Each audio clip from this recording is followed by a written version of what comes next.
llegando el resto de la gente, que siempre tarda, nos tomamos 10 minutos que la gente empieza a entrar. Todo el mundo pidiendo la dirección por acá.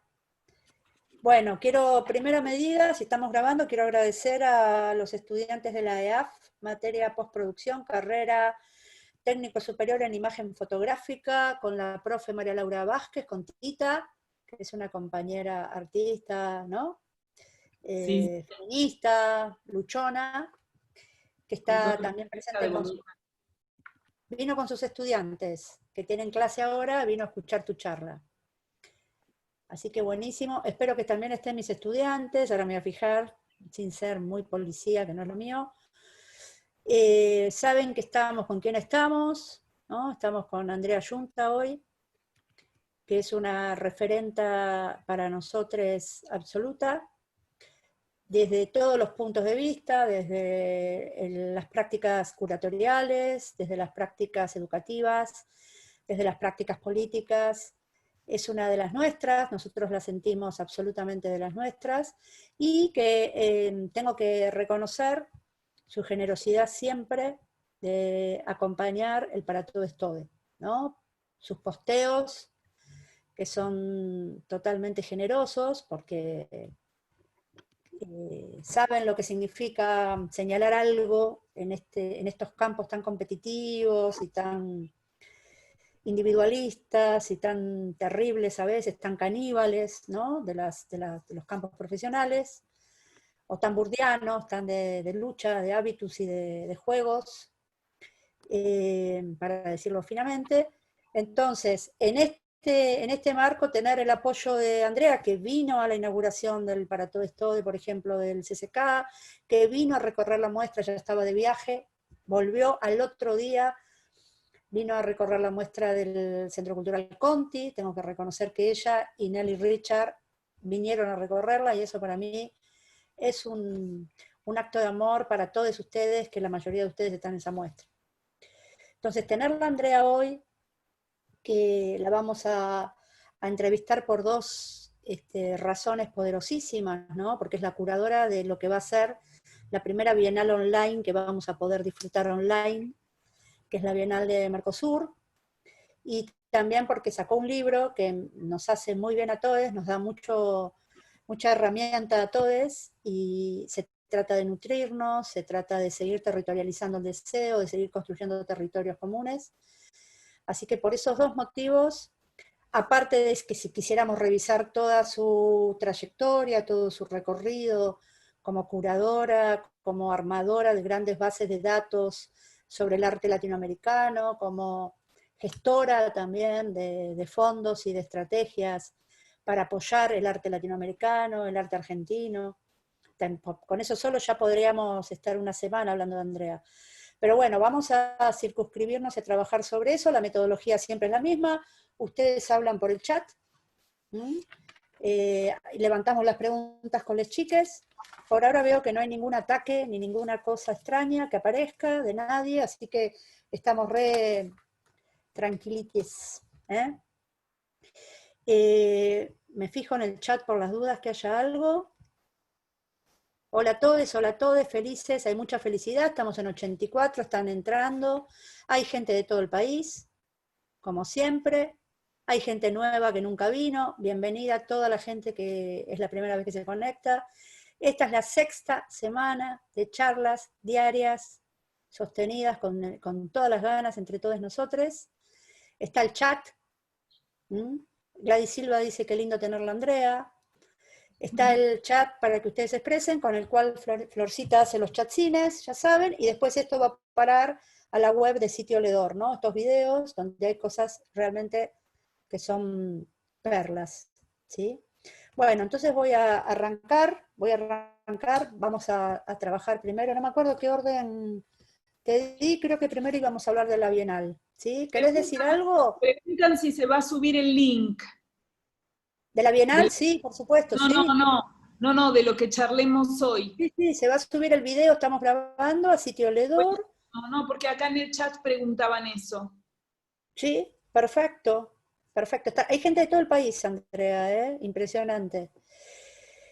Bueno, como les dije, Andrea está curando una bienal que es muy interesante, ya desde su título, desde su consigna, desde su lema. Es interesante y toca bordes que estamos debatiendo mucho. Así que yo tengo la bienal online, Andrea, para que hablemos del planteo, si querés. Arranquemos por ahí. Voy a compartirla. Cuando Cami me permita compartir pantalla, voy a compartirla. Grande, querida, que está acá. Vamos a... Acá lo tenemos. Yo estaba escuchando los testimonios, estaba fascinada con los testimonios. La oportunidad que da esto de tenerlo online, de poder visitarlo, ¿no? Es esto que nos da la pandemia, la posibilidad ¿cómo se dice esto? De democratizar también, porque quizás no podríamos viajar por trabajo, por dinero, por cuestiones, pero la pandemia nos da la posibilidad de estar, ¿sí? De movida te quiero preguntar, ¿qué es esto de femeninos? ¿Qué es femenino? Es una palabra compleja para el feminismo y para las prácticas. Sí. Bueno, la verdad te digo, o sea, el planteo de la Bienal, la propuesta de la Bienal, surgió cuando todavía no habíamos terminado Mujeres Radicales, es decir, todavía no había viajado a San Pablo a montarla. Y me pidieron un proyecto que después lo seleccionaron. Entonces, para mí uno de los problemas que había quedado pendiente y como más necesario de revisión en Mujeres Radicales era, bueno, esta ubicación histórica desde un feminismo más histórico, una exposición centrada en artistas mujeres. Entonces, a mí me estaban pidiendo un proyecto de una bienal de mujeres, eso era, ¿no? Entonces, bueno, ¿cómo daba cuenta de nuevas preocupaciones que básicamente tenían que ver con dos cosas?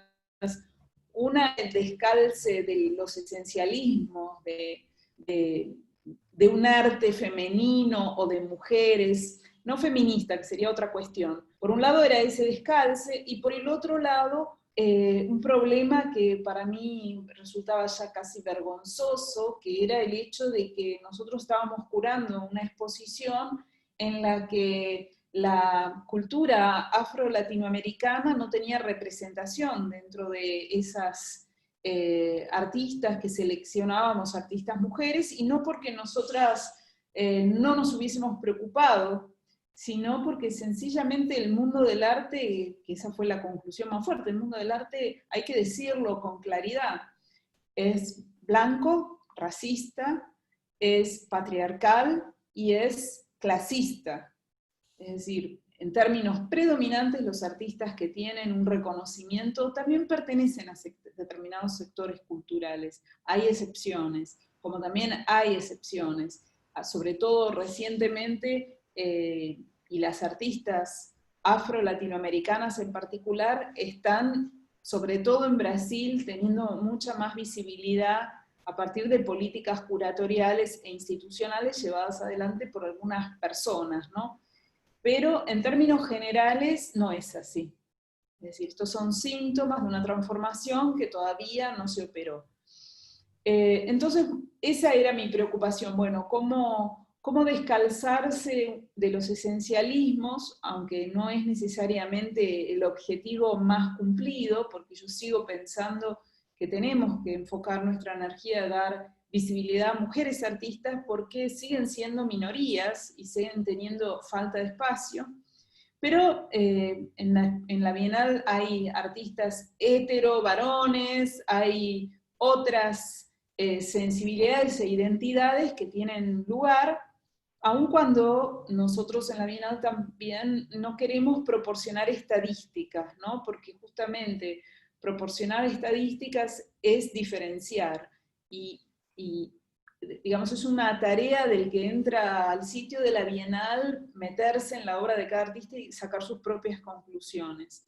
Entonces, femenino es un adjetivo masculino, o sea, es lo femenino, y era como un insight dentro de esa palabra, y ese, bueno, es poner entre paréntesis, ¿no? No es una cosa, son muchas.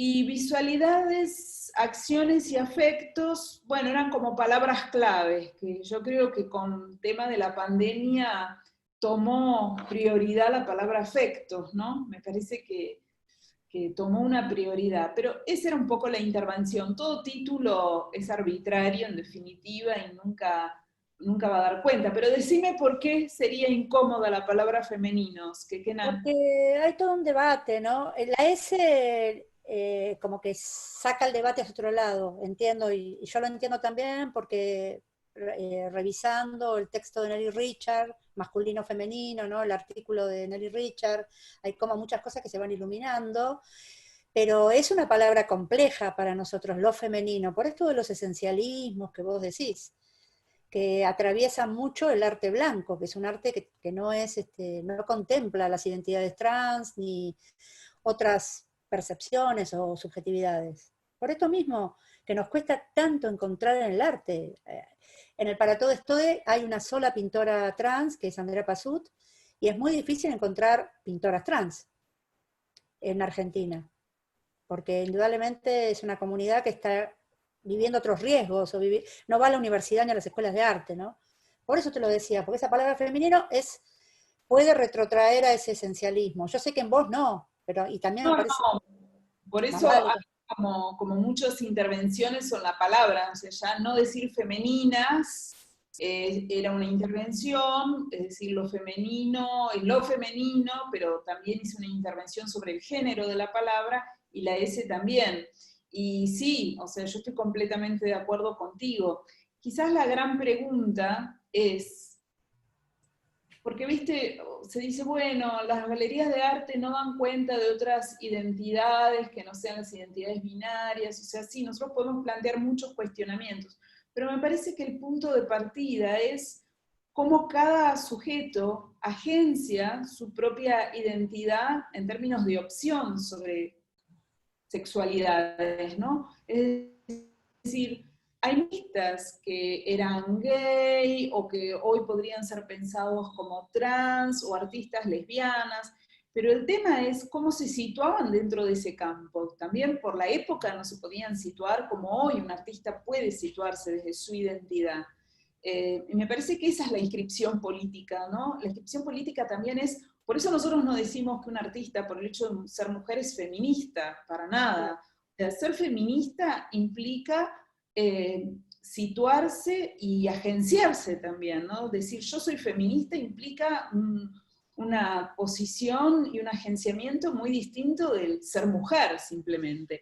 Entonces, es una intervención sobre la palabra que, bueno, también es una negociación entre la tarea para la cual yo fui contratada, que era hacer una bienal de mujeres, de artistas mujeres, y mis interferencias que bueno, están presentes en la bienal, aun cuando no haya una zona de artistas trans, o sea, no está identificado de esa manera, ¿no? Pero bueno, si uno hace el trabajo e investiga a los artistas, a través de su trabajo también va a ver cómo hay artistas que se sitúan políticamente en términos de su identidad sexual. Pero ese es un trabajo que también el espectador tiene que hacer, ¿no? O quien ve el sitio. Sí, y me parece también que es interesante que no está contenido en femenino, pero que está en lo que yo recorrí, que es la presencia de la cuestión o de los debates raciales, ¿no? Entre comillas la palabra racial porque no la afirmamos precisamente, no, sino que es justamente el cuestionamiento en esto de pensar en otras maneras de pensar lo racial, ¿no? Y de incluirlo en el cruce, de la cuestión de la interseccionalidad como una herramienta a aplicar en una curaduría, no a solamente describirla. ¿Se entiende lo que digo? Sino a Sí, problematizarla curatorialmente. sí, totalmente. Mira, dos cosas tengo para decir sobre esto. Por supuesto que es una preocupación mía. Y también, por otro lado, quién habla y desde qué lugar habla, ¿no? A mí tampoco me gusta el lugar del sujeto salvador o iluminado que mira hacia los otros. Me parece que, bueno, que siempre hay una necesidad de sujetos de transición. ¿Qué quiere decir esto? Yo en este momento, por mis años, que mañana cumplo 60 años, y por mi trabajo, también tengo un poder, ¿se entiende? O sea, tengo un poder. Entonces, ¿cómo uno abre el juego para que otras personas que todavía no tienen ese poder de intervención puedan tenerlo hablando en primera persona? Entonces, bueno, eso es una tarea importante que se está dando tanto en términos de una interseccionalidad que tenga en cuenta agendas de raza como agendas de clase, y agendas también de identidades vinculadas a los pueblos originarios en América Latina, identidades indígenas, que también son interseccionales. Entonces, bueno, es muchas veces difícil, y en este sentido abro un pequeño paréntesis. Acaba de salir en Flash Art, la revista francesa, un número sobre arte latinoamericano, y escribe un texto Igor Simoes, que es un curador de Porto Alegre, que es el curador educativo de la Bienal. Y él escribió su tesis de doctorado sobre temas de raza, ¿no?, en Brasil. Y bueno, y él empieza el texto diciendo algo que para mí es genial. Dice, bueno, las exposiciones que se han curado recientemente, es decir, sobre lo afroatlántico, sobre, digamos, estas miradas sobre las diásporas africanas, han sido curadas por curadores blancos. Entonces, él lo está haciendo también desde un lugar de sujeto que se agencia políticamente de esa necesidad de representarse, de hablar, de intervenir políticamente. Lo que pasa es que muchas veces el medio artístico no se abre porque es un medio excluyente, que da voz a pocos. Es decir, son pocos los que pueden hablar realmente y ser escuchados y tener un poder de intervención en ese medio. Entonces, bueno, ¿cómo abrimos ese juego? ¿Cómo creamos espacio para que otros curadores, artistas, hablen de estos temas en primera persona y desde una agenda en la cual yo me ubico como una figura transicional? Es decir, yo puedo tener interés, puedo escribir algo, pero no soy yo la persona que me voy a empoderar dentro de ese campo donde hay otros sujetos que están articulando discursos, que se están formando, que están interviniendo, porque también para intervenir hay que querer intervenir, ¿no? No es solo que te dejen el espacio, sino también estar dispuesto a disputarlo el espacio. Si el campo de poder, como vos recién citaste a Bourdieu, es un campo de lucha, no es un campo pacífico donde todo circula, no, hay una disputa por ese campo. Entonces hay que estar dispuesto a que otras voces participen, y también hay que estar dispuesto a usurpar el espacio, a disputar ese espacio.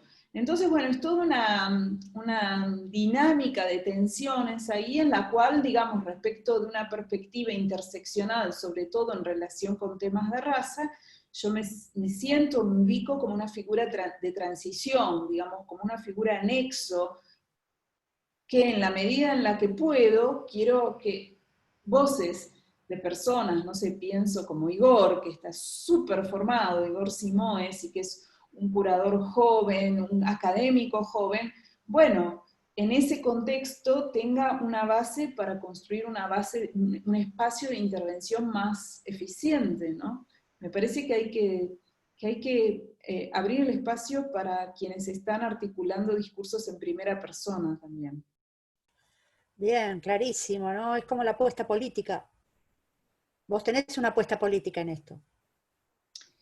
Mira, a mí principalmente lo que me resulta insatisfactorio es el hecho de que el mundo del arte se rige a través de determinadas reglas, como el concepto de calidad, los precios del mercado, el estatuto de internacional o no, de global o no, de un artista. Es decir, todos estos temas crean jerarquías que limitan la mirada. Por eso yo hablo de censura sistémica.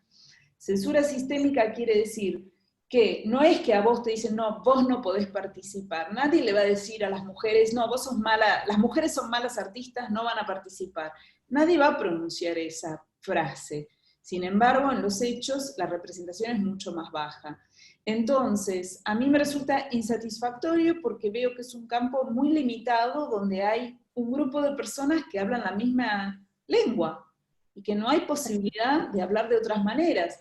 Y también en relación con el arte, porque para mí muchas veces imágenes o obras que son secundarias me produce una cantidad de preguntas, resultan motores para investigar temas nuevos, y que en términos de alguien que tiene interés por el conocimiento, me parece que siempre es importante conocer más y no conocer menos. Y el campo del arte funciona sobre una lógica excluyente, donde menos tienen más poder, más brillo, más visibilidad, y a mí no es que no me interesen las obras de los que se llaman los grandes maestros o los artistas internacionales, no es que no me interese, no es que yo creo que haya que eliminarlo, pero me interesa conocer otras cosas. Entonces, si no tengo la capacidad de surfear en búsqueda de esas otras cuestiones que me interesan, mira, te doy un ejemplo. Ayer nos mandaron unas transparencias de unas fotografías de la década del 80 del siglo XIX, cuando llegan los restos de Sarmiento a Buenos Aires. La fotografía era de una calidad de fotografía y de digitalización deslumbrante. Entonces te metías y era como un viaje dentro de esa panorámica, viste, del puerto, y yo mirando así en detalle digo, perdón, pero los que están sosteniendo el cajón de Sarmiento, ¿son negros o me parece a mí? ¡Oh, sorpresa! Claro, la persona que estaba trabajando con ese material no lo había visto, pero no porque, no lo viste porque vos también tenés que buscar lo que querés, lo que te falta, lo que decís. Es decir, tu ojo amplía el espectro en la medida en que vos tenés otras inquietudes, que no son las que te dicen que tenés que tener nada más. No es que vos tenés que tener ciertas inquietudes, vas a ver ciertas cosas, pero si vos tenés otras, vas a ver otras en la misma obra, en la misma imagen. Entonces, bueno, a mí me fascina eso, no quiero imponérselo a nadie, pero el deseo de conocer y la fascinación por conocer más es un proceso que me encanta. Me gustaría tener 5 vidas más para conocer muchas más cosas, ¿no? Hermoso, hermoso, muy bueno, muy interesante también esto del punto de vista crea el objeto, ¿no? Donde uno se para, va a ver esto o aquello. Y bueno, esta es la página de la Bienal, ¿no? Que estamos viendo, que va a estar online. ¿Cómo fue el proceso de pensar algo que era pensado en lo físico, de traducirlo a otra posibilidad que aparte entiendo que para vos es inédita, pensar algo que tiene que funcionar online? Bueno, primero tengo que decir que es muy difícil que nadie en un momento como el que vivimos pueda decir que tiene un plan certero. En segundo lugar, que fue un proyecto que surgió entre la duda, la emergencia y la urgencia. ¿Cuál sería la duda? Bueno, la duda de qué podía resultar de algo online cuando la experiencia física de la obra en el espacio es fundamental para mí. O sea, para mí el proceso de montaje de una bienal es tan interesante como todo el proyecto previo. Yo soy una persona que adoro estar en el espacio de montaje, lo pueden decir los montajistas, porque yo además estoy, si está 5 milímetros más arriba o más abajo, es decir, me gusta todo en el montaje. Entonces, esa pérdida es, por supuesto, parte de las dudas, ¿no? ¿Cuál es la artificialidad de lo que yo estoy proponiendo respecto de lo que es la experiencia en la que inicialmente pensé?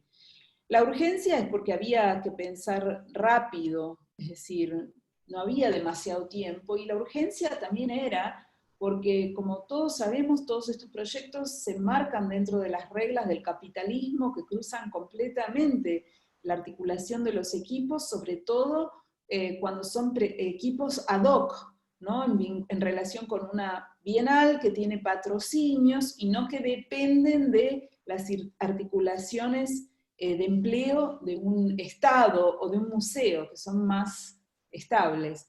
Entonces también, bueno, como yo dejaba, o sea, si yo me retiraba, ese es también un poco el problema de la curaduría, ¿no? No es simplemente estar ahí levantando la copita en el día de de la inauguración, también es hacerse cargo de lo que uno hizo.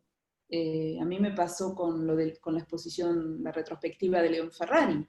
Es decir, yo perfectamente podría, al día siguiente que inauguró, tomarme un barco a Montevideo e irme, ¿no? Y bueno, y después está como cada uno entiende, para mí, bueno, hay que hacerse cargo. Entonces yo me tenía también que hacer cargo de un proceso que había llegado hasta ese momento y del cual dependía un equipo que tenía una mayor o menor continuidad en el tiempo, en términos de supervivencia y de trabajo. O sea, no es solamente hablar de lo bonito que es el arte, también uno está a cargo de un equipo y es responsable en todo sentido, de muchas cosas, no de todo, pero de muchas cosas. Así que en esa trama de dudas, de urgencia, de emergencia, porque también estaba la emergencia, había artistas que estaban en Porto Alegre y que yo no había visibilizado que tenían que salir porque se estaban cerrando las fronteras. Eran proyectos site specific. Y en ese sentido, Fabiana López, que es otra de las curadoras del equipo, eran artistas que ella había propuesto, o sea que tenía esa visibilidad, y bueno, ella advirtió, hay que sacarla del país, y también artistas que iban a viajar, ¿no? Y que estaban por tomar un avión, y todavía no era claro, estaba en el proceso de cerrarse las fronteras. Así que también hubo que en esa emergencia tomar decisiones, y de mi parte mediar entre la mirada de distintas partes de esa escena y dirigirla hacia las autoridades de la Bienal para que, bueno, decir, hay que hacerse cargo de esto ahora, ¿no? Es decir, esa emergencia también. Entonces no quiero, por ese motivo, tampoco, que el hecho de que la Bienal esté online en este momento, en un 80%, hay cosas que todavía se están subiendo, pueda ser interpretado de ninguna manera desde un discurso exitista. Entiendo, Es decir, está bien. Creo que se entiende, que se ve, ¿no? En lo que estamos planteando, en lo que estás planteando se ve, y se ve también en este recorrido que es bastante como, digamos, no es una bienal donde una lea certezas o cosas así definitivas y cerradas, sino más bien, hasta inclusive los testimonios, eh, sino más bien una cosa que está fluyendo, como si se estuviera haciendo incluso. Hay como cierta cosa de proceso, ¿no? En cómo está, que me parece que también tiene que ver con este día a día de la contingencia de la pandemia, que no terminamos de saber qué puede pasar. Sí, bueno, lo que pasó básicamente también es que en el equipo curatorial, bueno, una de las curadoras estaba con muchos problemas personales, urgencias previas a la emergencia, otra curadora se vio, bueno, completamente sobrepasada y llena de dudas frente a la situación y distintas posiciones, ¿no? Como, bueno, mi posición era pensar, no se hace esto, se hace otro y reemplaza, no, pero sí también la responsabilidad frente a una dinámica que si yo me desaparecía, o sea, eso ya tiene que ver con cómo cada uno se sitúa, ¿no? Entonces, una semana después de que dijimos que la apertura se suspendía, yo sentía que, bueno, alguien tenía que dar la cara frente a todo esto, ¿no? Entonces mandé una carta muy personal, escrita por mí, a todas las artistas, todes les artistas, y un poco, digamos, sin un plan, una carta para decir, espero que estén bien, es un momento de encontrarnos, de, bueno, de elaborar lazos afectivos, bueno, un poco una cosa más subjetiva y afectiva. Y a partir de quienes me contestaban, ahí fue que dijimos, yo pensé que, bueno, sería bonito que manden Eran tan lindas las respuestas que dije, bueno, sería bonito que manden una pequeña filmación. Lo hablamos con Carolina Golder, esto. Que mande una pequeña filmación para estar en contacto y contar dónde están, bueno, y contar qué es lo que iban a presentar. Y así se fueron generando esos pequeños films, que son los testimonios o depoimentos, ¿no? Que están en el Zócalo y que se fueron subiendo a Facebook. Y bueno, como todo, ¿viste? Cuando una rueda empieza a rodar, otras personas que quizás no tenían impulso de hacerlo se se sintieron acogidas y fueron mandando las grabaciones y todavía tenemos varias para subir. Entonces, bueno, se fue creando esa red que todavía no sabemos, ahora estamos en reuniones curatoriales, hoy tuvimos la segunda, para, bueno, pensar, como muchos de los proyectos que estaban dentro de la Bienal, qué rumbo van a tener. Digamos, ya sabemos que la Bienal lo que iba a hacer el 16 de abril no lo va a hacer, porque también tiene una lógica de presupuestos cerrados, de dinero que se gastó que no se recupera, de redireccionamiento de fondos que daban instituciones del Estado que han tenido que ser puestos en función de la salud pública y la alimentación. Entonces, yo no puedo decir a un fondo público, no, dame la plata para la Bienal y no se la des en bolsas de comida, ¿no? O en recursos para la urgencia sanitaria. Entonces, bueno, estamos en ese gran tejido, donde al menos, a mí me gusta como se ve así, que un poco vino también de los testimonios, ¿no? Ese estar en primera persona, con la cara y una presencia física, y a partir de las fotos es como que, bueno, entras a la obra, y ahora la propuesta es básicamente articular el programa educativo, que es muy importante en esta Bienal, tiene una larga trayectoria en términos educativos, entonces ofrecer recorridos dentro de la Bienal, fundamentalmente para las escuelas primarias, secundarias y la universidad. Y es increíble porque el salto de las visitas, cuando se produce ese link con la trama educativa, salta, no sé, de 300 visitas a 5.500 en 2 minutos, ¿no? Entonces, bueno, eso queremos hacer, tenemos idea, estamos todavía en conversaciones para ver cómo encaramos un posible catálogo. Son muchas más las dudas, o sea, por un lado es el deseo de darle un grado de concreción a proyectos que estaban a punto de tener contacto con el público. Y por el otro lado, evitar esta actitud exitista y introducir al interior de la Bienal una perspectiva crítica respecto de, bueno, cuál es el lugar de estos eventos, de las exposiciones internacionales, de la globalización del mundo del arte, de las residencias internacionales, exposiciones, bienales, etcétera, en el estado del mundo en el que hoy estamos. Me parece que no podemos dejar de formular estas preguntas. Es decir, ¿qué es lo que nosotros también hicimos?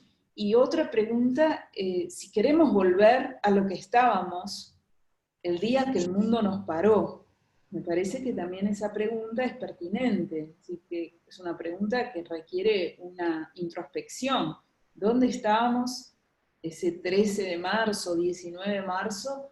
Y si a eso queremos volver, ¿no? Analizado dentro de una lectura crítica, porque nosotros también contribuimos con el desenfreno al que llevó el mundo del arte, la desterritorialización, los proyectos site-specific, los que yo llamo los cementerios de las instalaciones de las bienales, los parques temáticos, etcétera, etcétera, los sistemas de producción de maquiladoras que tanto se instalaron en el mundo del arte, es decir, donde son sistemas de producción barata los que llevan adelante las obras, el estado escandaloso del mercado del arte, hasta qué punto el mundo del arte es un espejo de la concentración de capitales de la etapa del capitalismo en la que estamos. Es decir, no se trata solamente de hacer obras sobre la ecología, sobre la explotación, sobre la pobreza también, y sobre todo son las estructuras que establecen qué es el mundo del arte, cuál es su poder, las que reproducen esos sistemas, ¿no? No se trata solo de revisarlo a través de un workshop de 25 iluminades, o de llevarlo a la obra, sino, por lo menos, y esto nadie pretende que sea generalizado, digo, pero es una opción que tenemos, no sé si tenemos todos que aceptar que el único camino es volver al momento en el que estábamos, a lo que se llama la normalidad. Es decir, ¿qué es la normalidad? ¿A qué normalidad queremos volver? Entonces, bueno, probablemente no haya una respuesta unificada del mundo del arte. Probablemente el mundo del arte no tenga más que ver cómo chapotea o sobrevive en un contexto internacional que va a ser muy difícil el regreso de los públicos en los museos, de las exposiciones abiertas al público, tanto como de los espectáculos, los conciertos, los deportes, es decir, todo lo que implique la aglomeración. Va a llevar un tiempo todo eso, o sea, hoy nosotros no tomamos una decisión, el mundo nos paró, no es que nosotros paramos, el mundo nos paró. Pero bueno, con eso nosotros podemos al menos hacer un ejercicio de introspección individual, ¿no? Después cada uno tomará las decisiones. Yo he estado en reuniones recientemente de personas que están a cargo de instituciones y para mí fue sorprendente que muchas personas se sitúan en, no, vamos a volver a las exposiciones internacionales y no, eso va a seguir, no vamos a renunciar. No sé, yo tengo muchas dudas. Está buenísimo lo que planteás porque hay toda una discusión con esto, ¿no? De hecho, no sé, la Bienal de San Pablo aplazó un mes su inicio, que tenía que empezar el 5 de septiembre, creo que planteó en las redes que empieza el 4 de octubre, o sea, no hay todavía una decisión de decir nos bajamos, este es un año perdido para lo que puede ser una muestra multitudinaria como son estas bienales, ¿no? Y el campo del arte, de las artes visuales, está particularmente golpeado porque no digo que no el resto, pero mal que bien asistimos a un concierto online, ponele, y podemos escuchar, hasta te diría mejor todavía, si tenemos un buen dispositivo, podemos apreciar mucho mejor la música, que si estuviéramos en un concierto saltando, haciendo pogo. Se complica hacer pogo, hacemos pogo en casa, pero con las artes visuales es como donde más se cuestiona esto. ¿Cómo hace un artista? ¿Hace una muestra en su living? ¿Cómo muestra su producción? ¿No? ¿O cómo se muestra una bienal online? Cuando mucho es vivencial, experiencial, comunitario, de lo que puede suceder. Es todo un tema para las artes visuales, me parece. Lo mismo que para el teatro, ¿eh? Yo creo que van de la mano.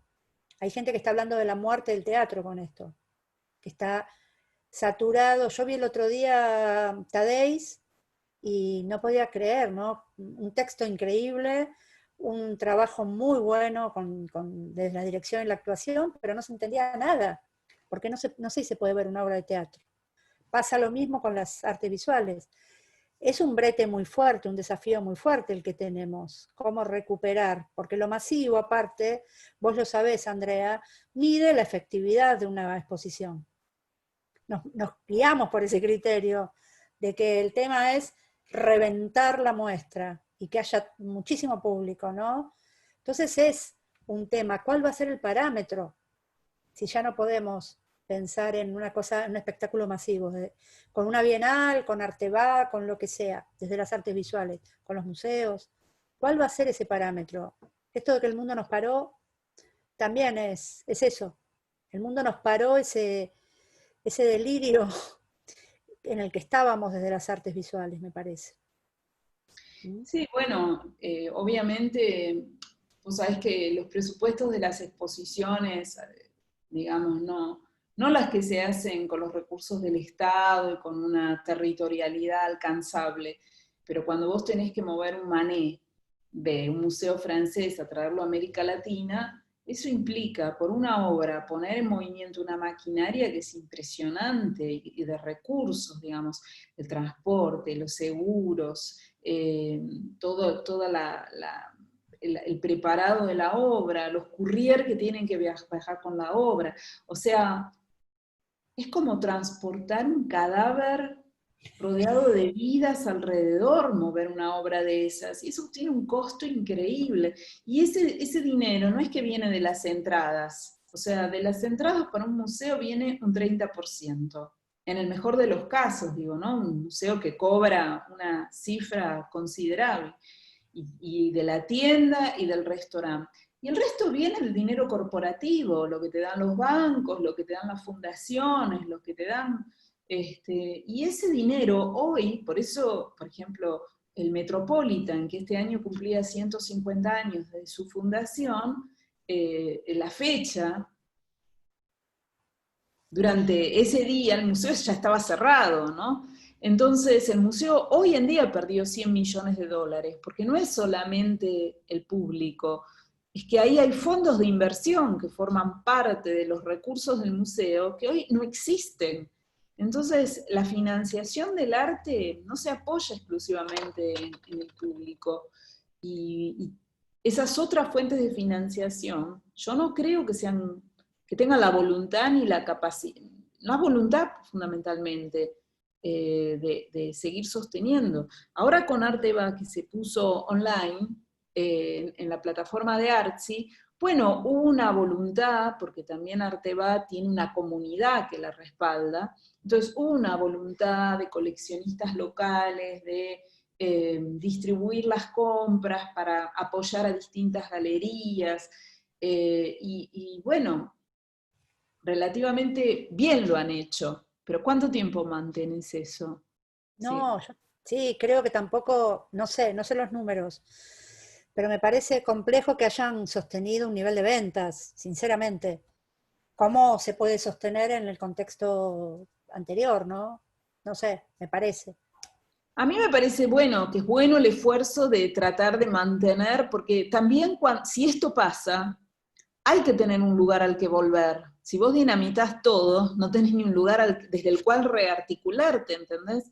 O Sí. sea, un poco cuando hablábamos al principio, ¿no? Como uno se sitúa responsablemente frente a un estado de situación en la cual, bueno, uno se puede retirar por completo, uno puede dinamitar lo que estaba, o uno puede decir, bueno, veamos cómo recuperamos una zona de sentido desde una perspectiva crítica para que también cuando podamos rearticularnos, haya un lugar desde el cual rearticularte, porque si vos no lo tenés, es decir, es muy difícil, muy Eh, difícil. sí, al mismo tiempo yo veo que esto fue una gran oportunidad para la organización eh, colectiva y territorializante de otros colectivos que aparecieron, ¿no? Nosotros armamos Cama Redonda, que por primera vez nos reunimos un montón de gestoras y artistas de todo el país, y estamos, ahí Mané Guantay de Tucumán te comenta esto de volver a los patrimonios de los museos locales, ¿no? Que claro, no podemos mover el Mané, bueno, quizás sea el momento de abrir nuestras reservas de obra localmente, y el tema de lo colectivo. Me parece que veámosle lo positivo que puede ser esto, ¿no? Que puede Sí, sí, traer. sí. Mira, de hecho, me pidió Alejandro Grimson un texto que está saliendo mañana, se libera como un volumen online que hicieron, con 25 textos, así como de emergencia, sobre nuestros campos específicos y la pandemia. Y yo ahí planteo exactamente lo que apuntaba la compañera y lo que estás retomando vos en tu conversación, que es, bueno, hay tanto para hacer en términos regionales, locales, que no se nos acaba el mundo. O sea, articulemos redes de sentido. ¿Cuántas reservas de los museos están sin catalogar, sin analizarse las obras, sin exhibirse? Es decir, las colecciones tienen, no sé, 11.000 obras y no se llegan a exhibir 1.000, no se llegan a exhibir 500. Entonces, hay mucha tarea para hacer.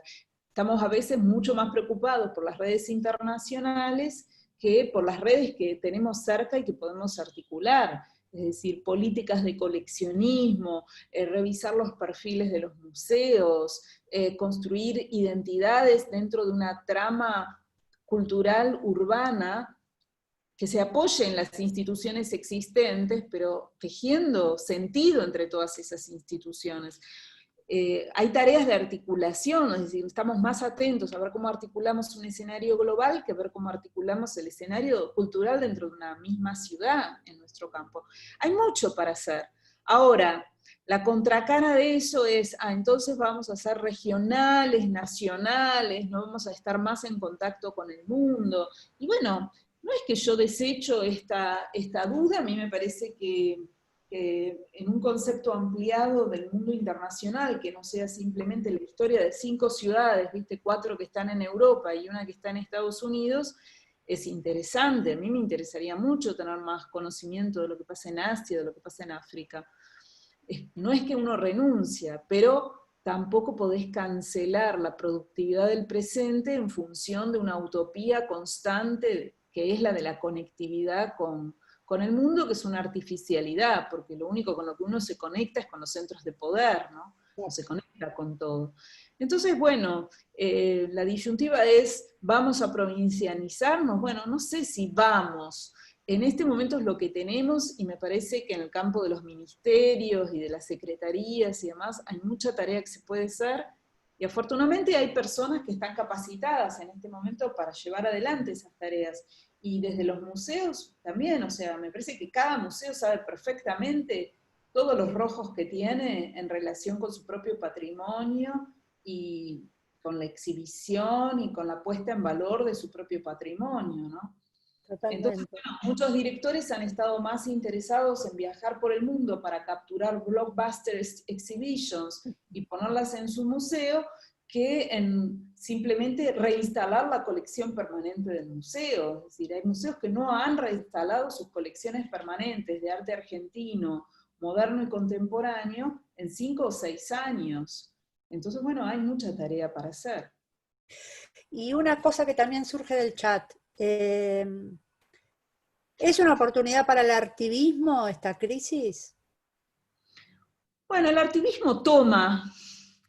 Las instituciones no tienen que darte, ¿no? O sea, la calle se disputa, el espacio se disputa, la lucha es esa, digo, si a vos ¿qué te van a dar? ¿En servido? Ahora viene el subsidio al activismo, no sé.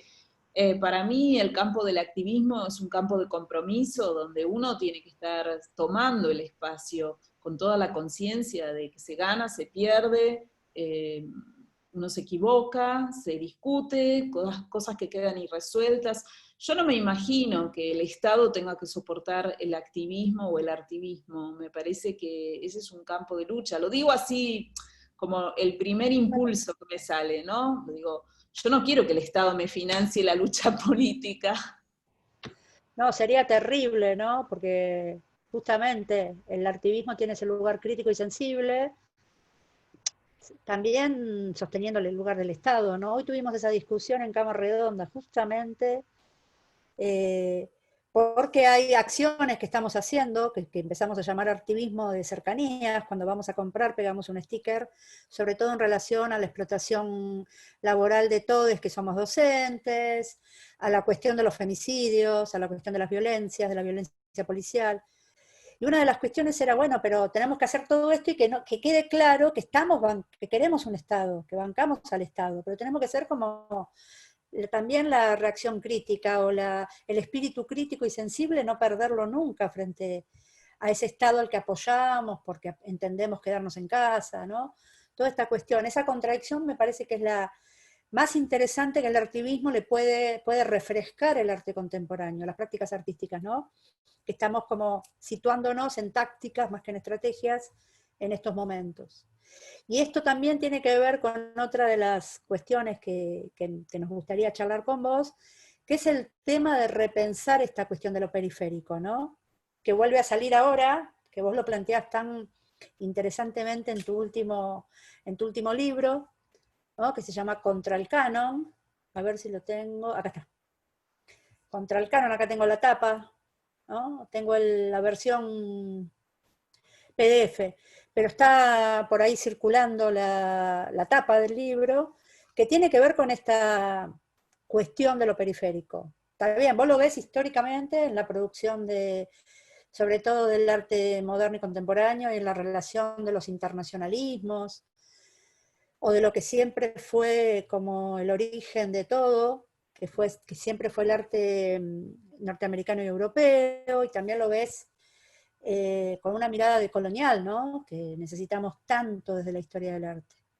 Y lo primero que a mí me surgió cuando lo leí, esa introducción ese primer capítulo que está liberado, así que lo vamos a compartir a todos,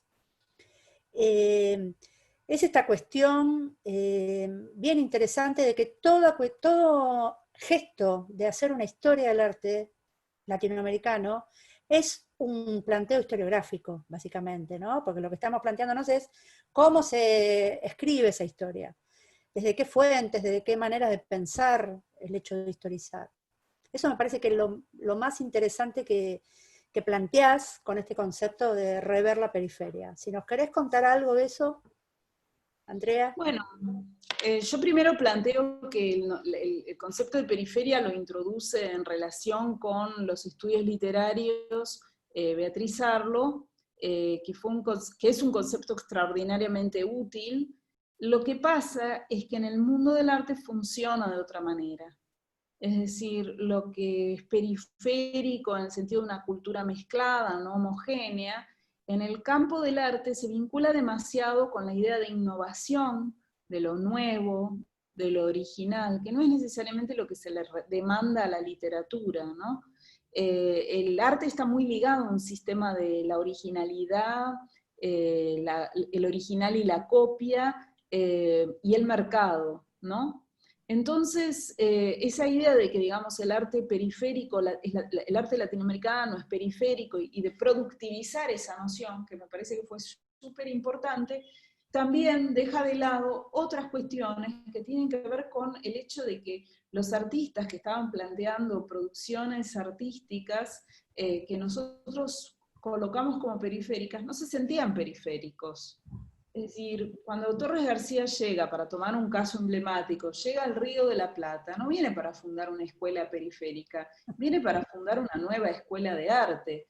Y bueno, ellos crearon palabras, es decir, crearon palabras para mencionar sus hallazgos o sus propuestas estéticas, y crean con esa idea de que están haciendo un arte de innovación no solo en su escena local, sino en términos del lenguaje internacional. Lo que pasa es que cuando se narra la historia, como dice muy bien, me lo señaló Gonzalo Aguilar, Paulo Herkenhoff, cuando habla de Alicia Clark, dice, no es que no haya estudios de Alicia Clark, que hayan probado que hay cosas que ella planteó antes que lo que estaba planteando el minimalismo en Estados Unidos.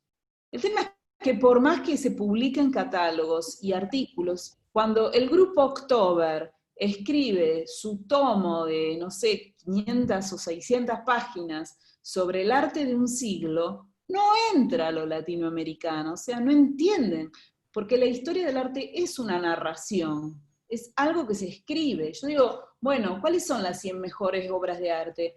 Bueno, las 100 mejores obras de arte son las del museo que tiene más plata para imprimir tarjetas postales.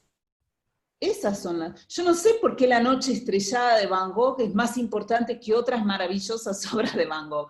Y sin embargo, bueno, el Museo de Arte de Nueva York tiene el poder de imprimir las tarjetas, de meter sus reproducciones en el libro, y la gente va al museo como al templo de las mejores obras del mundo. Entonces, bueno, el cuestionamiento al concepto de canon y al concepto de periferia tiene que ver con, bueno, mirar la historia del arte desde otro lugar y asumir que podemos tener otras narrativas que no tienen por qué estar teñidas en un concepto de una idea de un sentimiento de inferioridad. ¿Se entiende? ¿Por qué? Porque muchos de estos artistas no trabajan desde ese lugar. Trabajaron como innovadores absolutos. Entonces, bueno, nuestros discursos que han hecho, es decir, no, se copió de esto, se copió de lo otro y después le agregó un poquitito más que hace la diferencia. La verdad es que muchas veces, y sobre todo en el arte de posguerra, porque también es una construcción histórica, yo no estoy diciendo que los artistas argentinos o latinoamericanos no viajaron a París, que no había una idea, digamos, de arte moderno que ellos iban a conocer y del que iban a aprender, si se quiere. Pero después de la guerra es un corte histórico, y ahora están surgiendo muchos artículos que comparan la guerra con el momento actual, ¿no? Sí, esos momentos que funcionan como un hiato, como un corte, de distintas maneras. Y lo que se produce cuando termina la guerra es que la idea de arte moderno, ¿qué quiere decir la idea de arte moderno? La idea de que hay un discurso en el arte que evoluciona, que se transforma, pero cuando se transforma no es que simplemente cambia, sino que resuelve problemas anteriores, por lo tanto se supera, esa idea de superación, de un telos, ¿no? De una orientación, un lugar hacia el cual va el arte. Ese discurso entra en crisis con la guerra. Pero por otra parte, durante la posguerra se había ordenado los movimientos de la historia del arte, las características de esos movimientos, cómo se superaba esa idea. Y mi hipótesis es que después de la guerra, en distintas ciudades del mundo, las comunidades artísticas se apropian de las estrategias de la vanguardia, y sobre esto hay mucha teoría, ¿no? Cómo las estrategias de la vanguardia, de introducir el dinamismo, el movimiento, la mezcla de los lenguajes, ahí es donde empieza a participar el cuerpo. Pero durante la posguerra, todas esas estrategias del lenguaje vuelven a ser revisitadas y rearticuladas. Y esto no sucede solo en algunas ciudades, sucede en Japón, sucede en las ciudades latinoamericanas, sucede simultáneamente. Entonces ya no podés mantener esa idea de que hay una innovación que empezó en un lugar y después siguió en otro. Todos están saqueando el terreno de las estrategias de las vanguardias. Europa era periférica respecto de sus propias vanguardias. Eso es un poco, digo, ¿no? Es decir, ellos eran periféricos de sí mismos, si se quiere. Entonces, bueno, también tenemos que tener en cuenta estas construcciones de los escenarios históricos para romper con esa idea de evolución y de progreso que ya no funciona. Para mí ya no funciona. Después de la guerra hay como dos momentos, del 45 al 60, donde eso es un poco lo que llevan adelante los grupos concretos en Buenos Aires, ¿no? Que ellos sienten que están continuando la fuerza de la modernidad cuando París cayó en manos de los alemanes, ¿no? Que eso fue un corte simbólico muy importante. El ejército alemán caminando bajo el Arco del Triunfo, o Hitler frente a la Torre Eiffel, ¿no? Las fotos emblemáticas son la ocupación de la ciudad luz por la barbarie, digamos. Esa fue la representación cultural. Entonces, esa idea de captura del centro cultural del mundo del arte y de cómo se va a continuar con ese caudal, digamos, de conocimiento, de estrategias del lenguaje que producen las vanguardias, es una preocupación que es simultánea.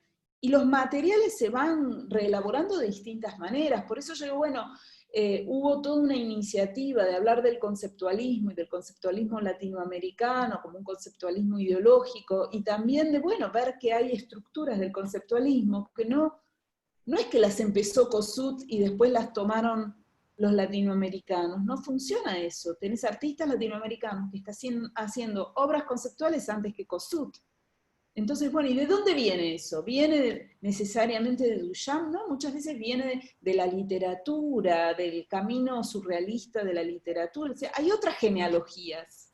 Es muy lindo lo que vos, cómo lees la obra de Ferrari, ¿no? Desde la literatura. De como, bueno, toda esta cuestión de los grafismos, de esta cuestión de convertir una obra que no puede pintar en un texto, no necesariamente es Kossuth, por más que Kossuth haya hecho esta relación entre objeto, foto y texto, como el padre del conceptualismo. Eso me pareció, porque aparte se vincula realmente con un contexto situado de Ferrari, relacionado con la literatura del boom, con la literatura. Eso me pareció, pero genial. Quizás a mí no me preocupa tanto estar en esta disputa de que el conceptualismo se inventó acá o allá. Me interesa, bueno, muy bien, cuando yo estudio el arte de la Escuela de Nueva York y veo el conceptualismo como se formuló, y bueno, acá esa palabra no existía. Y había procedimientos de lenguaje, había otras palabras. Entonces recuperemos las palabras que los propios artistas usaron y no congelemos un montón de producciones para asimilarlas a un modelo evolutivo estructurado desde los centros de poder. Totalmente, totalmente. También la historia del arte es un campo de lucha. Sin dudas, bien, bien, ¿sabes qué? Y si pensamos que la historia del arte es también una inscripción política, ¿no? Porque parece que nosotras somos las únicas que hacemos política en la historia del arte, diciendo todas estas cosas. hay que revalorizar esa cuestión política, que no, sin tenerle miedo ni sentirnos que perdemos especificidad o que perdemos objetividad. Hay también una atinada, me parece, reflexión tuya en relación a Didi Uberman y ante el tiempo, ¿no? Con la cuestión de la manera de pensar la historia del arte o la historia de Einstein, ¿no? Que vos lo citás, que me parece muy también interesante pensar la anacronía o esta mirada que hacía, que hizo, que buena parte de, cuando una investigaba o trabajaba un tema de historia del arte tenían que pasar 30 años, o no sé cuántos años, ¿no? Había como una regla, que no podíamos investigar el presente, no podíamos pensar el presente. Bueno, cuando yo estudiaba, el arte argentino se veía hasta 1870, que era el año de la muerte de Prilidiano Pueyrredón. Entonces decías, bueno, ¿por qué no estudiamos el presente? Me decían, porque no hay distancia histórica. Es Es eso. decir, estaba esa idea de que si vos no pasaron 100 siglos, 100 años, es como que tu subjetividad, el hecho de que vos estás involucrado en ese tiempo, impide que vos tengas la capacidad de discernir una mirada objetiva. Digo, hoy en día, y sobre todo con todos los estudios de subjetividad y la reivindicación de las subjetividades, me parece que nadie puede pensar que existe ninguna historia objetiva. No existe una historia objetiva. De los acontecimientos se recupera una trama u otra, y eso está muy ligado a formas de entender el mundo, ¿no? Como no existe una medicina objetiva, tenemos a los médicos en París matándose entre ellos, en relación con las terapias más apropiadas para afrontar, digamos, el cuidado de las personas en el virus. Digo, no hay nada claro. Entonces, dejemos de lado ese ideologema que es la objetividad de la historia, porque no existe. Ahora, por supuesto, esto no quiere decir que yo piense que la historia se cuenta de cualquier manera. Yo pienso que uno tiene que construir el argumento. No es que uno dice, ah, no, la historia del arte es política. Bueno, ¿cómo? ¿De qué manera? ¿Por qué? ¿Y cómo construís los argumentos? Para mí tiene que haber un trabajo sobre la historicidad, tiene que haber una lectura minuciosa, pero eso, digo, es para mí el desafío que yo me planteo, y también lo que a mí me interesa cuando leo un texto. Me gusta que el argumento tenga una construcción. ¿Se entiende lo que digo? O sea, que no sale de mi interés así inmediato, sino que hay un trabajo. Bueno, lo que tú haces, que es recorrerte el país, ver cientos de obras, exponer esas obras con una estructura de sentido, digamos, ese trabajo, ¿no? Me parece que ahí es donde nuestras intervenciones políticas toman mayor solidez. Pero la historia del arte se construye desde perspectivas que no son neutras. Bien, esa palabra también me gusta, ¿no? Si tenemos que ser neutrales, estamos vencidos, ¿no? Y se trata también de eso, de generar discursos que abran sentidos y que disputen sentidos, más que clausuren nada, que fue un poco lo que nos atravesó en la experiencia de quienes nos formamos. Tenemos edades, no estamos tan lejos en la edad, Andrea. Y esto también me parece interesante, la valentía tuya y el pararte en el campo a sostener esto, que hay que bancarlo, ¿no? Dicho así coloquialmente. Porque no es fácil, hay toda una estructura académica que disputa sentidos desde lugares de filiaciones muy construidas y de diálogo muy construidas, donde romper esta lógica cuesta, romper esta lógica de la neutralidad, de hacer política, ¿no? Pero ya eso tiene que ver también con, es decir, yo soy muy cabezadura y muy caprichosa en un sentido, o sea, eh, y además no tengo miedo, o sea, nunca tuve miedo. Entonces, también no es que sea sencillo, porque verdaderamente te digo, o sea, con la exposición de Ferrari, que fue un trabajo, o sea, la exposición de 12 años trabajé yo en esa exposición. Entonces, encontrarte con que tenés una ciudad y sectores de todo el país dispuestos a desautorizar, no a mí, o sea, desautorizaban al artista, pero bueno, al mismo tiempo lo que estaba impugnado radicalmente era la exposición. Entonces, bueno, no es que es sencillo estar en una situación donde todo el trabajo que hiciste de años naufraga, está a punto del borde de un precipicio, y con mujeres radicales también pasó, o sea, salvo Miguel López, de los curadores varones, digamos, ¿no? Que fueron parte del comité de consejo de la exposición y que desde un principio nos asesoró con toda generosidad y entusiasta. Después, por supuesto, Ivonne Pini, por supuesto, colegas en Brasil, pero en general, digamos, el campo de los grandes curadores, los top 10 super machotes, ¿viste? Hicieron un vacío que no te puedo explicar. Y yo a esa altura ya tenía 27 años de trabajo, entonces también es difícil estar al borde de un precipicio donde, viste, te están erosionando la legitimidad, es como que perdiste la razón, que te convertiste en una infantilista y una tonta, viste, o sea, no es fácil lidiar con eso, porque verdaderamente es como que tus colegas que hacen al campo de poder de esa zona te están diciendo te volviste una tarada. Así estábamos nosotras con Cecilia. De golpe nos habíamos convertido en unas locas o unas taradas, unas tontas, ¿viste? Entonces, bueno, es difícil, no es que es sencillo eso. Pero bueno, yo soy tan cabezadura que a veces no veo las cosas negativas, o sea, digo, bueno, y además soy taurina, ¿viste? Los taurinos avanzamos así como Totalmente. empujamos las paredes, ¿no? Pero no es Y sencillo, y tampoco es que yo lo predico. Me parece que, bueno, hay distintas maneras. Me parece que esto tiene que ver con el deseo, con las convicciones, con si a uno prefiere estar sentado en la mesa del poder, o bueno, estar sentado y también poder correrse de esa mesa, ¿no? Es decir, y poder mirar. Es muy importante conservar la autonomía crítica. Para mí es fundamental. Es decir, mi trabajo está pagado primero por una institución de la investigación, que jamás me va a imponer nada, como es el CONICET, que es una institución plural de evaluación, podrá tener miles de críticas, pero uno no puede decir que hay una persona manejando eso.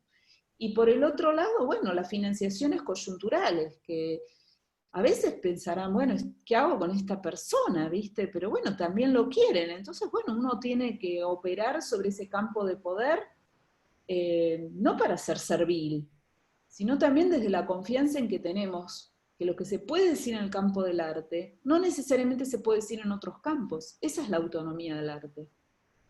Ferrari puede poner a sus santos en una sartén, pero como no sé, pensando una artista mujer, no sé, pienso, por ejemplo, en Elvia Romero, ella puede usar su cuerpo en ese extremo, digamos, son lugares en los que hay una autonomía, ¿no? Eso no quiere decir que en otros campos se puede hacer de la misma manera. Ese es el campo de posibilidad del arte, me parece.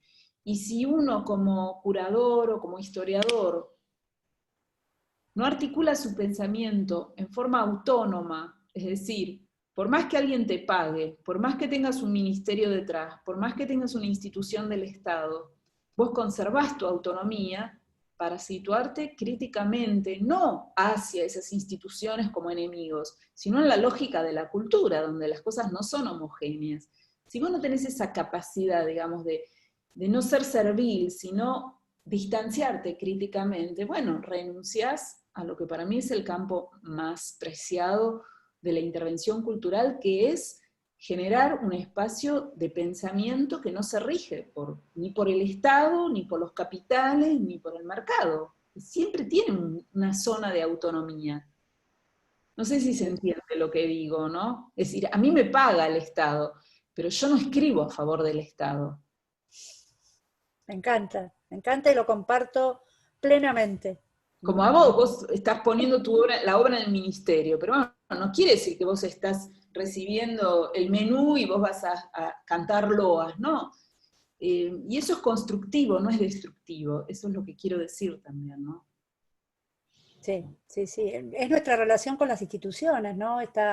También tenemos que tener, como una práctica activista, relacionarnos con las instituciones, ¿no?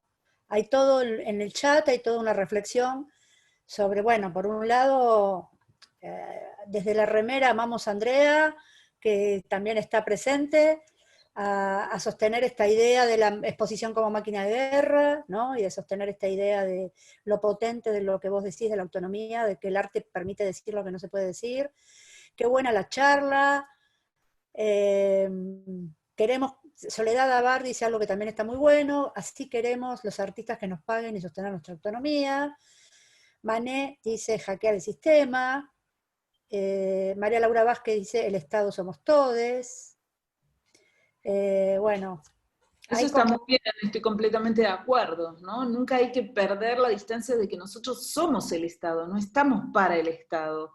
Esa perspectiva. Por eso es que tengo dudas de que, es decir, bueno, ¿cómo se articula el artivismo en relación con el Estado? Bueno, quizás sí, no lo sé, o sea, no lo tengo tan claro. Siempre me da un poco de duda porque el activismo, es decir, el activismo no necesariamente necesita recursos. Vos sabés que las banderas se pintan sobre las sábanas, se pintan sobre repasadores y se pintan en una tarde tomando mate, escuchando música o tomando cerveza.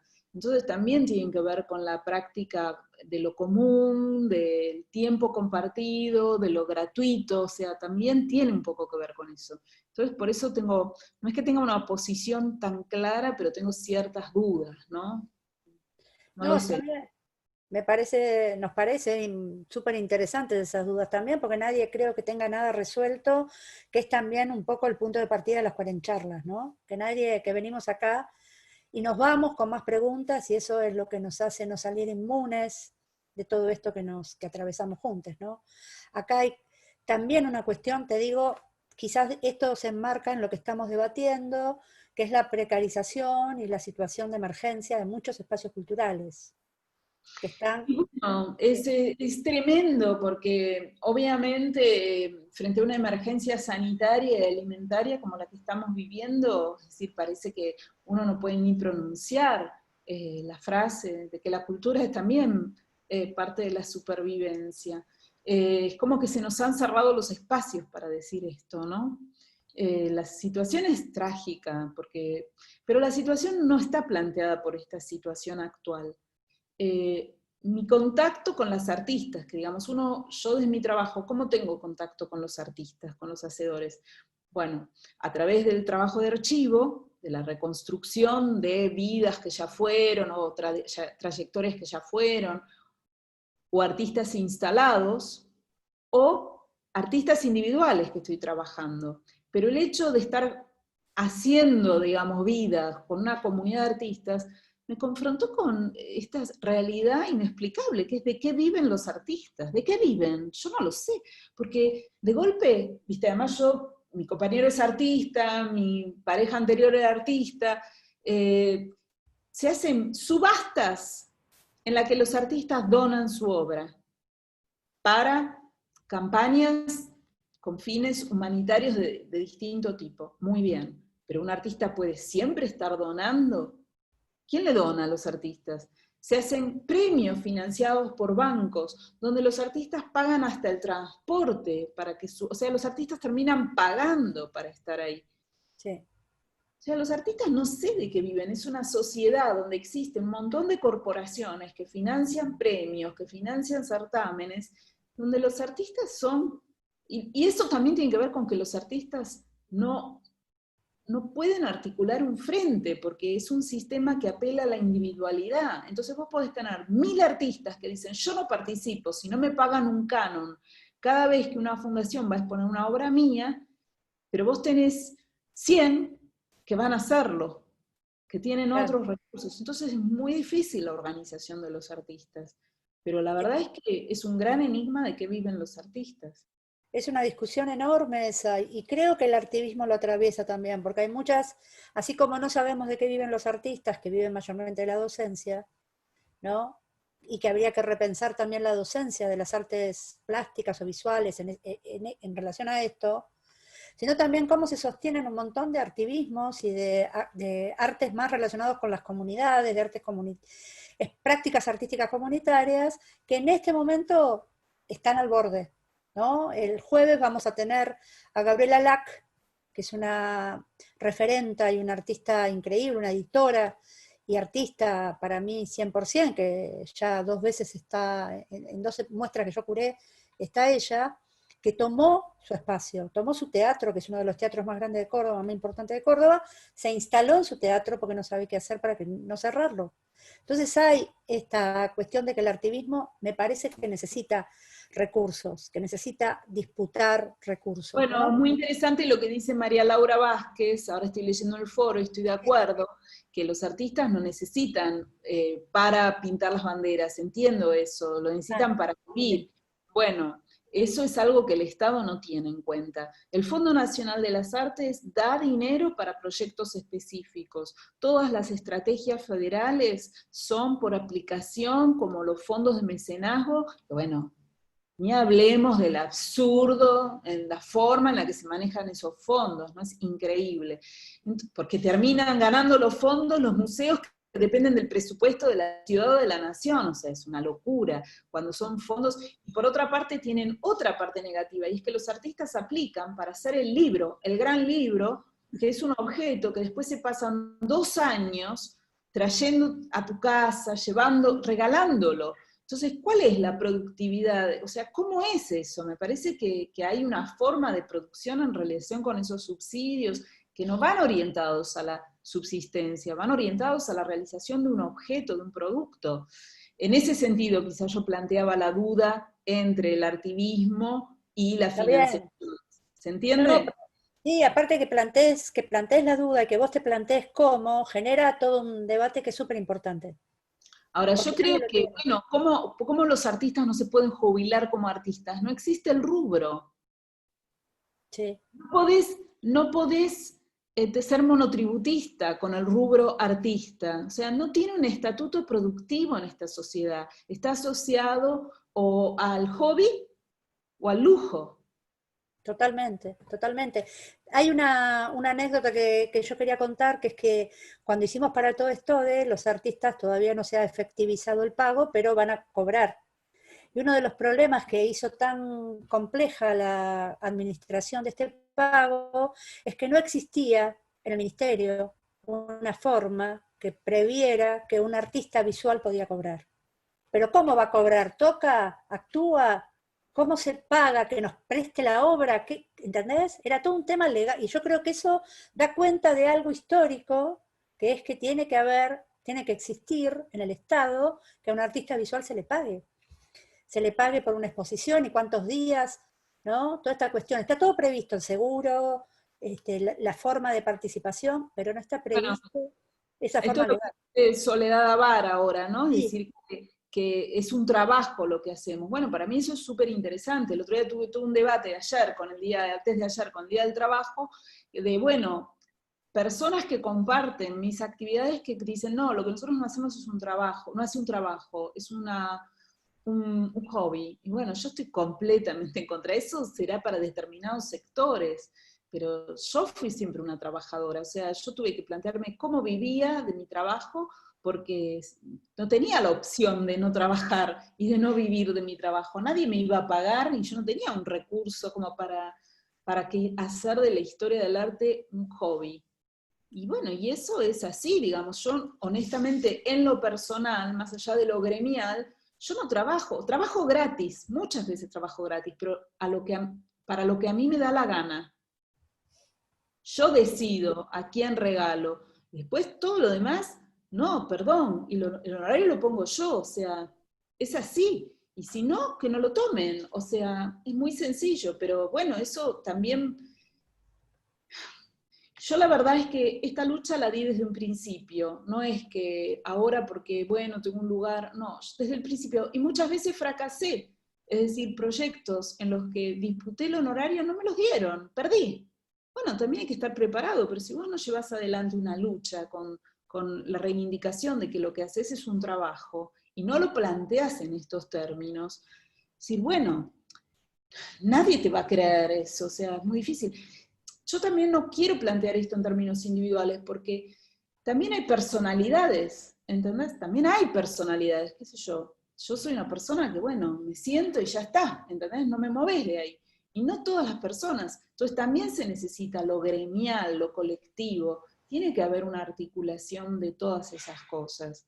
Y es muy difícil en el campo de la cultura, de culturas que no pasan por la administración cultural. Es decir, nosotros trabajamos en general solos, en nuestras casas, en nuestros estudios. No es que, viste, vos necesitas a los iluminadores, y que está todo eso relacionado. Claro, Acá a los iluminadores le paga el museo y no tiene nada que ver con el artista. claro. Bien, bueno, hay gente ahí que está comentando de hacer un gremio, sindicato, colegio, ¿no? Les puedo Ojalá. decir que yo estuve en el momento en el que la SAP, la Sociedad Argentina de Artistas Plásticos, trató de reorganizar, que es la gremiación más antigua que existe de los artistas. Llegamos a lograr que hubiera obra social en ese momento, pero se desarticula. O sea, me parece que hay que confiar y hay que seguir trabajando, pero hay algo inherente al campo del arte que hace que, bueno, obviamente la SAP siempre quedó como impugnada por no estar vinculada a sectores de vanguardia, por trabajar con lógicas corporativas, es decir, también toda una crítica que después hace muy difícil, ¿no? Si vos dividís, bueno, a esto llegas. Claro. Sí, no, totalmente, totalmente. También se pide un Instituto Nacional de Artes Visuales, ¿no? Como hay un Instituto de Música, como entes, como un INCA, ¿no? Pero de las artes visuales específico. Acá esto despertó un montón de opiniones. Pero bueno, Andrea, yo no te quiero. Estoy leyendo un poco más las opiniones para ver si veo algo sobre lo que pueda decir algo, ¿no? Sí, hay que impulsar la ley de artes visuales, eso dice Fátima, ay. Eh, digamos, sí, y nosotros trabajamos con Fátima, somos compañeras, o sea que con Soledad también, digamos, compartimos la instancia de la asamblea, de la discusión, de las diferencias. Es muy difícil sobrepasar esas, o sea, mantenerse después de las diferencias, porque estamos muy acostumbrados a partirnos, ¿no? A partirnos. Entonces, sí, hay. Lo que pasa es que es difícil y no todo el mundo pone el cuerpo después para llevar adelante de una manera sostenida. Es muy difícil. Yo no lo digo como una crítica, digo que es un medio que nos divide, está basado sobre la división. El sistema Totalmente. de distinción del arte está basado sobre la idea de que hay unos pocos elegidos. Entonces es muy difícil sobreponerse a eso. Acá dice Graciela San Román que el hobby es ofensivo. Claro, bueno, es descalificativo, obvio. Lo cual no quiere decir que uno no ame su trabajo, ¿no? A mí me encanta el trabajo que hago, tengo una relación con el trabajo, si se quiere, marxista, me completa como ser humano, me da felicidad el trabajo. Bueno, ojalá eso fuese posible para todos. Pero claro, obviamente cuando dices un hobby, quiere decir que tenés a alguien que te financia, que es tu familia, tu fortuna personal, y lo haces en los tiempos libres, ¿no?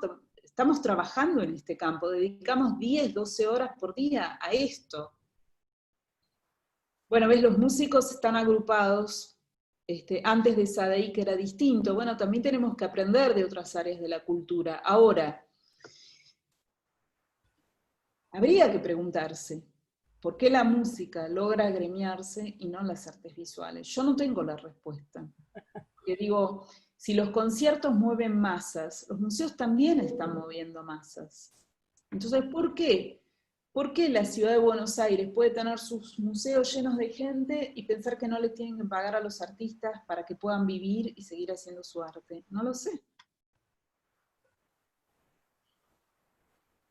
Bien. Fabra también como asociación de artistas, que es cierto, la asociación de artistas, no me acuerdo qué es lo que significan las Artes siglas. visuales. Bueno, está, pero no todos entran a formar parte de una agrupación, también empiezan estas lógicas de identificación que tienen que ver con que nosotros también nos pensamos desde la excepcionalidad, no como gremio, sino desde la individualidad. Entonces se arma una asociación y entonces no, porque estos son esto, no, vamos a hacer la nuestra. Bueno, obviamente así no se va a llegar nunca a organizar el campo de las... Lo que tiene que haber es un paro general de artistas por un año, ¿viste? Que nadie se presente a nada, que no tengan que administrar. pero siempre va a haber otros, o sea, no se logra realmente parar un concierto. ¿Cómo parás un concierto? Bueno, eso tiene un efecto. Parás el Colón, tiene un efecto. Pero bueno, si vos parás el Museo Nacional de Bellas Artes, no sé si eso tiene un efecto. Yo he estado en paros, no protagonizados por mí, pero sí por tener cerca a quienes llevan el paro adelante, no producen, es como un paro de científicos. ¿A quién le importa que hagan un paro los científicos? A nadie. Nosotros no tenemos fuerza, podemos ocupar la escena pública, podemos desplegar banderas, pero si los científicos no trabajan, a la sociedad no le importa. Entonces también son campos específicos donde las medidas gremiales, la posibilidad, digamos, de crear una conciencia social se ve limitada, ¿no? En sus herramientas, en sus instrumentos. Bien, bien. Bueno, qué riqueza, ¿no? El día de hoy. Andrea, te vamos a dejar ya tranqui, descansar. Muchísimas gracias por todo lo que nos dijiste. Gracias a todos ustedes. Bueno, algunos los conozco, a otros no, pero bueno, voy a hacer un pasaje. Vi que había ahí algunos comentarios, no todos los pude Si leer, pero querés contestar, contestá. Yo porque no te sí quiero... fui contestando algunas cosas eh, que, bueno, traen a Juan Carlos Romero, obviamente. Los cineastas están agremiados, no se reduce a la cultura visual. Bueno, está bien, sí. No tengo nada para decir sobre eso. La salida es colectiva, estoy de acuerdo, obviamente. El tema es cómo se articula lo colectivo en un medio que trabaja sobre lo individual, ¿no? Ese es el gran problema. Nada, son como todos, no sé qué, Kena, si vos ves, mira, acá dicen, ¿ves? En Chile estuvo parado el museo durante un mes y el Ministerio de Cultura ni se enteró. Sí, sí, sí. Entonces, bueno, es difícil, tampoco uno puede decir, ah, bueno, mañana nos organizamos y cambia todo. No es así, hay una experiencia de militancia que muestra que es un campo complejo. Y que me parece que sí, nuestra demanda yo creo que fue muy claro acá. Yo sí creo que tiene que haber una jubilación para artistas visuales, tiene que haber... también hay que crear una conciencia, que es como, bueno, la conciencia feminista. Yo creo que, bueno, como bien saben, señalizar, que no es lo mismo que acusar, sino que señalizar, pero obviamente de alguna manera vos tenés que decir que las mujeres están excluidas del mundo del arte, que están muy bajamente representadas, y eso tiene un nivel de confrontación. Pero sin embargo, hacer público con conocimiento, con estadísticas, con prueba, con situaciones concretas de las formas de discriminación que el mundo del arte, no digo de una manera orientada y a propósito, sino que tiene internalizado como parte de su funcionamiento, ejerce ese conocimiento, ese poner en evidencia cómo se articulan en los premios, en los salones, en los subsidios y demás, ha llevado a que desde 2018, sobre todo 2019, hoy ya no es tan fácil encontrar que se hace un premio y que tenés 2 mujeres y 15 tipos. No es así. O sea, hay una internalización. Y en este sentido, como dijo el otro día Rita Segato, me encantó, porque ella dice, bueno, ella es muy contraria al punitivismo, que estoy completamente de acuerdo, no creo que la solución sea escrachar, la solución no sea simplemente confrontar, o menos acusar o mandar preso, ¿no? Ella decía, bueno, persuadir y disuadir. Claro, bueno, para persuadir vos tenés que crear un conocimiento que demuestre esto. Y para disuadir tenés que crear esa conciencia de que perdemos, no ganamos, cuando funcionamos en un mundo del arte que excluye. Y esas prácticas, digamos, que se mueven entre el poner en evidencia, hacer público, ir trabajando en la creación de una nueva conciencia, aunque las instituciones no te lo reconozcan, se han ido transformando esas prácticas de representación. Entonces, se han logrado algunas cosas. Hay que persistir. Yo creo que el movimiento feminista de conquista, digamos, de lucha, va a ser el momento realmente de encontrar el lugar que buscábamos, es cuando los propios artistas varones digan, yo no participo en un premio donde hay 15 varones y 3 mujeres. Yo no participo. Me parece que ese es el verdadero momento feminista de nuestros compañeros, ¿no? Las instituciones, bueno, a veces lo incorporan en el reglamento, y yo soy muy partidaria porque creo que el cupo y los reglamentos son estrategias, no objetivos. Nosotros no trabajamos para reglamentos, nosotros trabajamos para transformar la cultura. Pero bueno, son estrategias, son instrumentos, no hay que regalarlos, esos campos de intervención. Pero al mismo tiempo, la verdadera lucha es crear una conciencia en la comunidad artística de todo lo que perdemos cuando tenemos un 30, un 20% de mujeres y una identidad patriarcal o heteronormativa que está ocupando el centro del mundo del arte. Y creo que en eso se empezó a cambiar, y tenemos que persistir porque si no queda en la coyuntura, ¿no? Hacemos una exposición de mujeres, este año tenemos paridad, y después volvemos a lo mismo. Me parece que hay que tener ahí una atención, ¿no? Bien. Bueno, Andrea, esta semana tenemos una semana fuerte. Mañana tenemos a Licha Bernal y Andy Heath de Chaco. El miércoles tenemos a Virginia González, directora del Museo Histórico Sarmiento. Hoy que hablaste de las fotos de Sarmiento, se lo voy a comentar esto, Virginia. El jueves tenemos a Gabriela Lac desde Córdoba, y el viernes cerramos la semana así tan de pibas superpoderosas con Ana Gallardo, que acaba de mudarse y nos va a abrir las puertas. Así que como ven, esta es una semana feminista y potente. No sabemos qué va a ser la semana que viene, vamos semana a semana y felicísimas todes de estar juntas, ¿no? Recuperar esto de la erótica un rato, de la erótica y de la anécdota y de la experiencia, ¿no? Recuperarla, aunque más no sea a través de una pantalla, ¿sí? Déjenme decir la palabra erótica hoy, porque no damos más de este encierro, ¿sí? La gana de vivir. ¿Quieren abrirle el micrófono, chiquis, y hacemos un aplauso para Andrea, que es una capa, una genia? Mañana hago eso. ¡Feliz cumpleaños! Fin de día es algo que yo puedo. Parece, chiquis, vuelvan a cerrar el micrófono. ¿Qué disponibilidad técnica tiene cada uno para audio? Está con el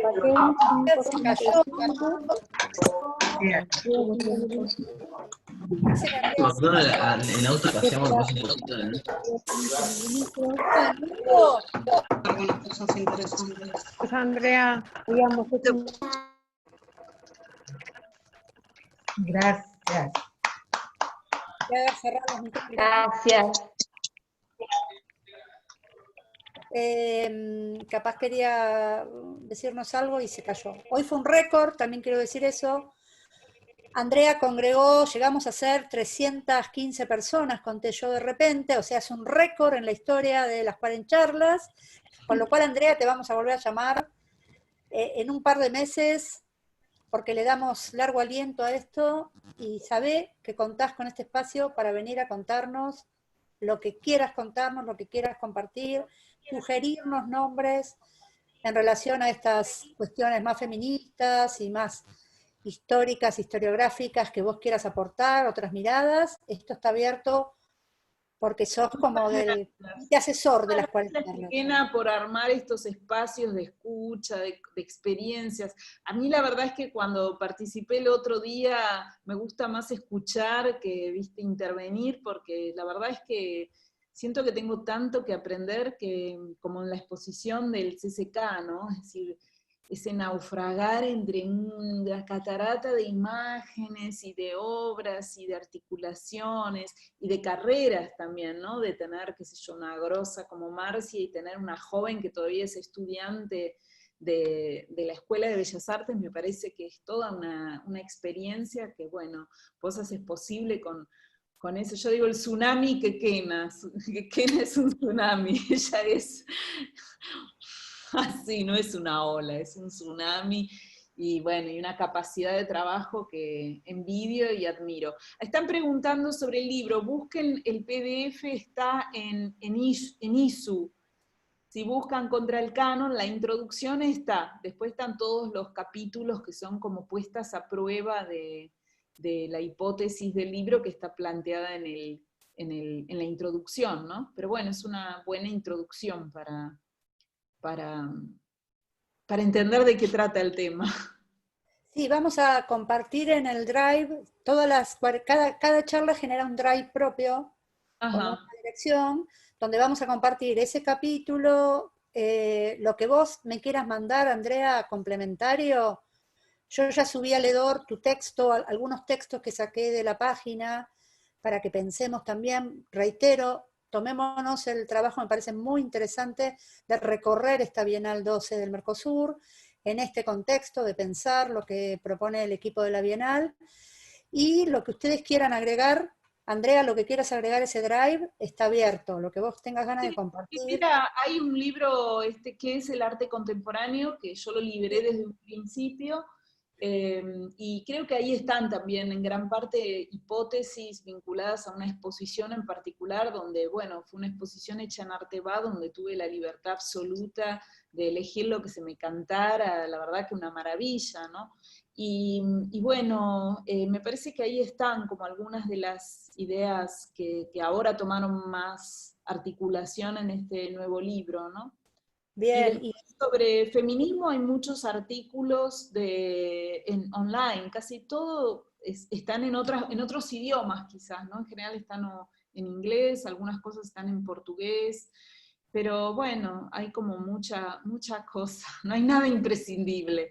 Hay mucho donde uno puede navegar las ideas generales, ¿no? Bien, bien. Te piden el texto de Igor. Calculo que quieren decir de Igor Simoes. Igor Simoes.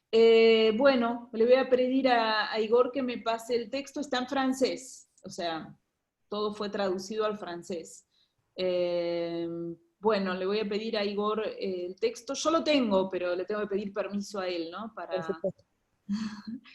Y sí, bueno, hay mucho para hacer y es importante también esta cuestión de poder tener un sustento dentro de un trabajo que nos guste, que eso es importante, y poder tener libre la capacidad de intervención, ¿no? Donde uno no le depende, si uno dice algo que es incómodo, bueno, puede poner en riesgo todo lo que logró en ese campo. Entonces, bueno, ver cómo se puede lograr ese equilibrio me parece que es una buena estrategia, ¿no?